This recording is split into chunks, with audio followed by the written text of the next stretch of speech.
Good morning बच्चों। हम हिंदी काव्य में सुमित्रा नंदन पंत का जीवन परिचय पढ़ने जा रहे हैं।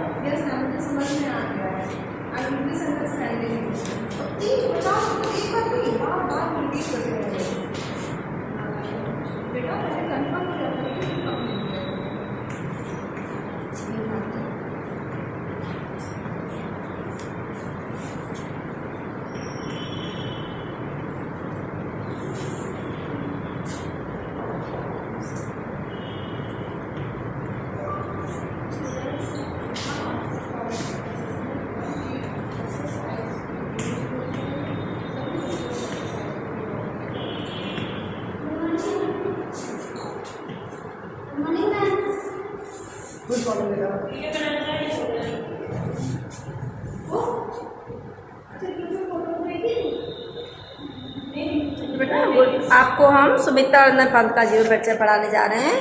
तो बेटा हमने आपको जैसे पहले भी बताया है कि हम सबसे पहले क्या लिखते हैं, मुख्य बिंदु या मुख्य स्मरणीय बिंदु। ठीक है, आप हमने ये लिखा है, आप इसको हटा सकते हो। आप यहाँ पे लिख सकते हो नाम।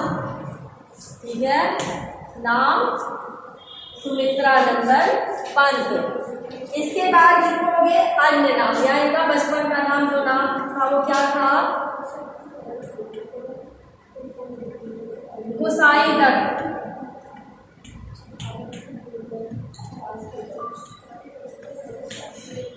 ठीक है बेटा, इनका एक दूसरा नाम क्या था, गुसाई दत्त। जन्म इनका 20 मई 1900, जन्म सन 19 मई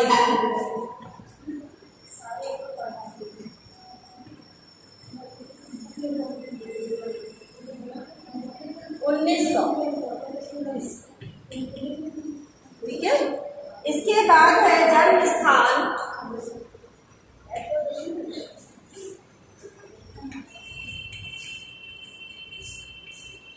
कौसानी उत्तराखंड।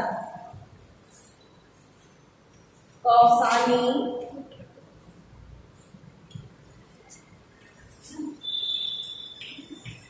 उत्तराखंड।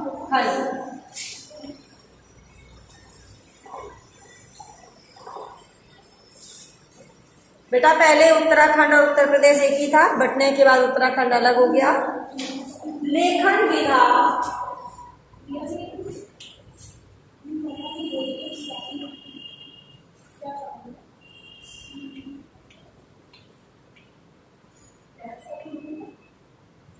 गद्यों और प्रास। आपने गद्य रचना भी की है, काव्य रचना भी की है। भाषा शैली, तो पहले भाषा चौका से चल रही है बस।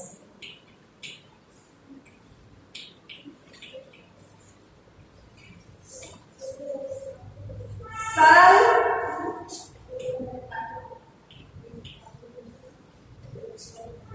सरस,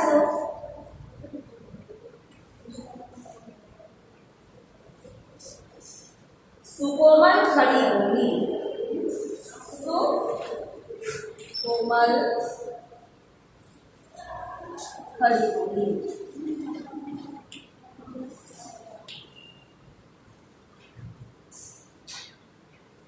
भाषा कैसी है, सरस, सुकोमल, खड़ी बोली। अब इनकी रचनाएं बेटा हम ऊपर लिख दे रहे हैं, आप स्क्रीनशॉट लेना चाहो ले लेना, क्योंकि फिर दिखेगा नहीं।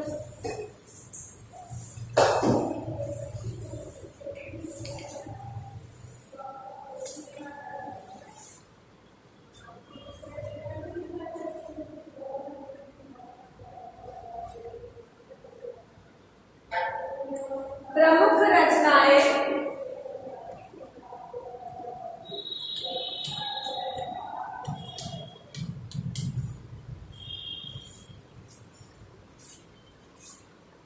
कला और गुणाचार,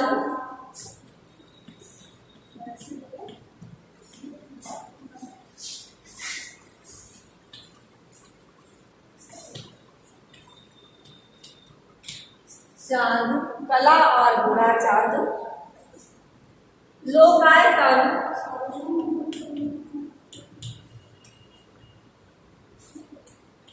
वीणा, वीणा, ग्रंथि,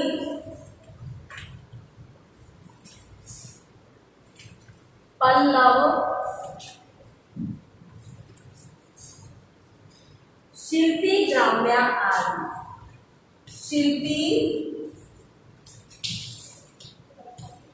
ग्राम्या आदि, आदि आप सब लिख लेना। ठीक है, कौन कौन सी रचनाएं थी बेटा?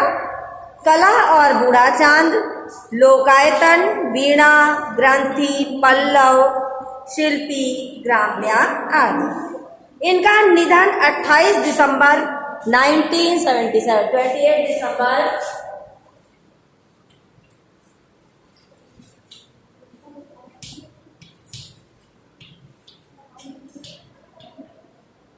28 दिसंबर 19 सन, पहले लिख लो, सन 1977 ईस्वी। ठीक है, ये लिखे बेटे। साहित्य में स्थान,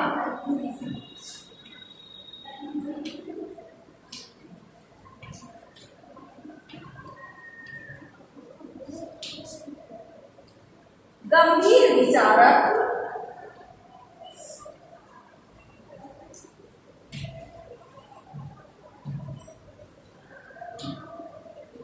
गंभीर विचारक, उत्कृष्ट कवि,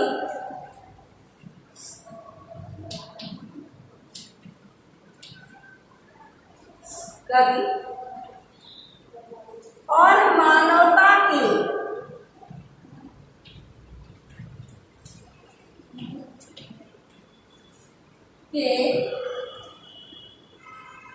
सहज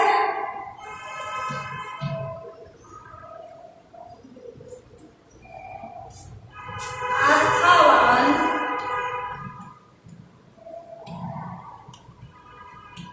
अर्थात मानवता में आस्था रखने वाले कुशल शिल्पी के रूप में, कुशल शिल्पी के रूप में प्रतिष्ठित। ठीक, प्रतिष्ठित। इतना क्लियर हो गया बेटा? अब इसको हम डिटेल से पढ़ लेंगे, इसको हम विवरणात्मक रूप से पढ़ लेंगे। हम सामने से हट जाने ताकि आप स्क्रीनशॉट ले सको। बेटा हो सकता है लिखने में कहीं कोई मिस्टेक हो जाए, ऐसे होती नहीं है, तो आप उसको सुधार के लिखोगे। सुमित्रानंदन पंत का जन्म 20 मई सन 1900 ईस्वी में और संवत 1957 विक्रमी में अल्मोड़ा के निकट कौसानी नामक ग्राम में हुआ था, जो कि उत्तराखंड में है। जन्म के 6 घंटे बाद इनकी माता का देहांत हो गया और पिता का नाम श्री गंगाधर पंत था। देखिए, हमने पिता का नाम नहीं लिखा था, आप लिख लेंगे। पिता का नाम श्री गंगाधर पंत था। इनका लालन पालन प्रकृति की गोद में पिता व दादी की वात्सल्य की छाया में हुआ, अर्थात बचपन में दादी और बाबा का प्यार इनको मिला। इनकी प्रारंभिक शिक्षा गांव की पाठशाला में ही हुई। स्कूल लिविंग की परीक्षा वाराणसी से पास करने के बाद पंत जी प्रयाग के म्योर सेंट्रल कॉलेज में प्रविष्ट, अर्थात उन्होंने म्योर सेंट्रल कॉलेज में प्रवेश लिया। यहीं पर उन्होंने अपना नाम गुसाई दत्त से बदलकर सुमित्रानंदन पंत लिख लिया। सुमित्रानंदन पंत अपना नाम उन्होंने कर लिया। 1921 में असहयोग आंदोलन में भाग लेने के लिए इन्होंने कॉलेज छोड़ दिया। साहित्य साधना में प्रवृत्त हुए तथा दीर्घ काल तक हिंदी साहित्य की निरंतर सेवा करते रहे। इनकी कृति कला और बूढ़ा चांद पर साहित्य अकादमी पुरस्कार, लोकायतन पर सोवियत भूमि पुरस्कार प्राप्त हुआ। भारत सरकार ने इन्हें पद्म भूषण से अलंकृत तथा सम्मानित किया। इनकी कृति चिदंबरा पर इन्हें भारतीय ज्ञानपीठ पुरस्कार प्रदान किया गया। इस भौतिक संसार में 28 दिसंबर 1977 ईस्वी को सदैव के लिए ये विदा हो गए। इस संसार से कब विदा हुए, यानी इनकी मृत्यु 28 दिसंबर 1977 ईस्वी को हो गई। पंत जी की मुख्य रचनाएं मैं ऊपर पहले लिख दिया है। वीणा, ग्रंथि, पल्लव, पल्लविनी, अतिमा, गुंजन, कुछ रचनाएं छूट गई जो आप लिख लोगे। युगवाणी, युगांत, ग्राम्या, स्वर्ण किरण, स्वर्णधूलि, उत्तरा, कला और गुड़ाचांद, युगपथ, शिल्पी, चिदंबरा, श्रिता, लोकायतन, रश्मिबंध आदि। प्रसाद तथा निराला की भांति पंत जी भी छायावाद के आधार स्तंभ। बेटा कौन से युग के कवि हैं? छायावाद युग के कवि हैं। छायावाद अपने पूरे सौंदर्य और समृद्धि के साथ इनके काव्य में प्रकट हुआ है। वैसे तो ये प्रकृति के सुंदर, सजीव, मनोरम दृश्य अंकित करने में कुशलता प्राप्त किए हैं, अतः इन्हें प्रकृति का सुकुमार कवि भी कहा जाता है। क्वेश्चन बनता है कि प्रकृति का सुकुमार कवि किसे कहा जाता है? तो बेटा प्रकृति का सुकुमार कवि सुमित्रानंदन पंत को कहा जाता है।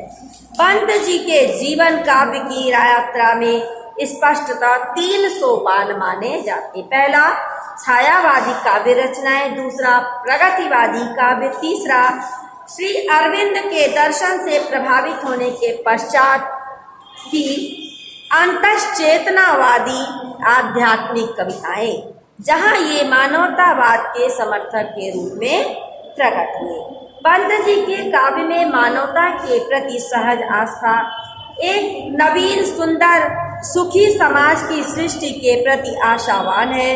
विश्व बंधुत्व और भ्रातृत्व के प्रति इनका आशावादी स्वर इनके काव्य को उदात्त बनाता है, सुंदर बनाता है। काव्य कला के प्रति पंत जी विशेष रूप से सचेत रहते हैं। इनकी भाषा सरल, सरस तथा सुकोमल खड़ी बोली है। अपनी भाषा में इन्होंने आत्मा का संगीत भरकर पंत जी ने खड़ी बोली को माधुर्य एवं सरसता प्रदान की है। इनकी शैली संस्कृत और बंगला और अंग्रेजी के कवियों से प्रभावित होकर के गीतात्मक मुक्त शैली है। ठीक है, इनकी शैली कैसी है बेटा? गीतात्मक और मुक्तक शैली, आप इसको लिख लेंगे, जिसमें ध्वन्यात्मकता, ठीक है, ध्वन्यात्मकता, संगीतात्मकता और व्यंजना शक्ति की प्रधानता है। इन्होंने रूपक, उत्प्रेक्षा, उपमा, स्मरण, विरोधाभास आदि अलंकारों का प्रयोग भी अपने काव्य में किए हैं और मानवीकरण को आपने प्रधानता दी। मानवीकरण माने बेटा प्रकृति को मानव के रूप में चित्रित करना। इनकी रचनाओं में तुकांत और अतुकांत, स्वच्छंद और मुक्तक सभी प्रकार के छंद पाए जाते हैं।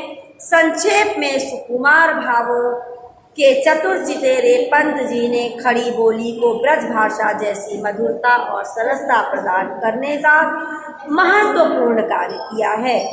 पंत जी गंभीर विचारक, उत्कृष्ट कवि और मानवता के सहज आस्थावान कुशल शिल्पी हैं, जिन्हें नवीन सृष्टि के अभ्युदय की कल्पना की है। इन्होंने क्या किया है? जिन्होंने नवीन सृष्टि के अभ्युदय की कल्पना की है। निष्कर्ष रूप में हम कह सकते हैं कि पंत जी निश्चय ही हिंदी कविता के श्रृंगार हैं, जिन्हें पाकर माँ भारती कृतार्थ हो गई। धन्यवाद। इसको कॉपी में जरूर करेंगे।